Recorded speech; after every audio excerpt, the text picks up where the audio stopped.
The Untold Truth: How Christianity and the Bible Entered Africa. What they never taught us in school. My brother, my sister, have you ever asked yourself how the Bible entered Africa? Who brought it? And why they really brought it? Because what they told us in school was not the full story. Today, we are going deep into the truth they refuse to teach us anywhere else. Sit down and listen like an African who wants to know the truth. Before Christianity came to Africa, our ancestors already knew the supreme God. They called him by many names: Chukwu, Oladumare, Nkulukulu, Nyame, Amen-Ra, Obasi. We were never godless. We prayed, we offered sacrifices, we believed in life after death. Our elders lived by moral laws long before any Bible came. Our people believed in truth, kindness, and community. That was our spirituality, deep, pure, and connected to nature. Then one day, the ships came, not from the ancestors, but from the colonial world. They carried guns, mirrors, and Bibles. They said they came to bring light to Africa, but behind that light, there was a shadow. The missionaries were the first wave of colonialism. They came with the Bible in one hand and the empire in the other. They told our fathers to close their eyes and pray. And when they opened their eyes again, their land, their gold, and their freedom were gone. Yes, they preached love, peace, and salvation, but they also preached submission, obedience, and forgetfulness. They made our people see their own gods as demons. They made our culture look dirty. They made us ashamed of who we were.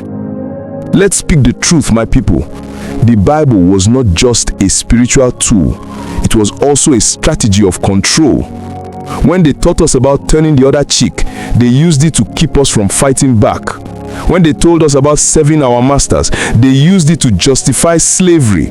When they told us heaven is the reward for suffering, they used it to make us accept poverty and pain without resistance. They were building empires, and religion became their most powerful weapon. But even in the middle of that darkness, Africa found her own light within the Bible. Because the same book that was used to chain us also gave birth to African freedom fighters who read it differently, men and women who saw the truth that God is not foreign. Over time, Africans began to read the Bible with their own eyes. They realized that the same God in the Bible was the same spirit their ancestors had worshipped. They realized that we were never lost people, we only lost our memory. Great thinkers like Kwame Nkrumah, Nnamdi Azikiwe, Chinua Achebe, and Desmond Tutu began to speak of a new understanding of faith, one that honors both Christ and our culture. Today, African Christianity is changing again because we are asking questions. We are no longer afraid to know where things came from. We are no longer blind followers. We are seekers of truth. My brother, my sister, knowing this truth does not mean hating the Bible or rejecting faith. It means understanding our story. It means loving God with knowledge, not ignorance. It means walking with confidence as Africans, not as people who must copy others to be accepted by God. Let us never forget, we had God before anyone preached him to us. We have always been spiritual people. Now, we must arise again with faith that respects our roots. If you learned something new today, share this video with someone who still believes Africa was lost before the missionaries came. And tell me in the comments, what part of this truth shocked you the most? Or tell me what other hidden history you want me to talk about next.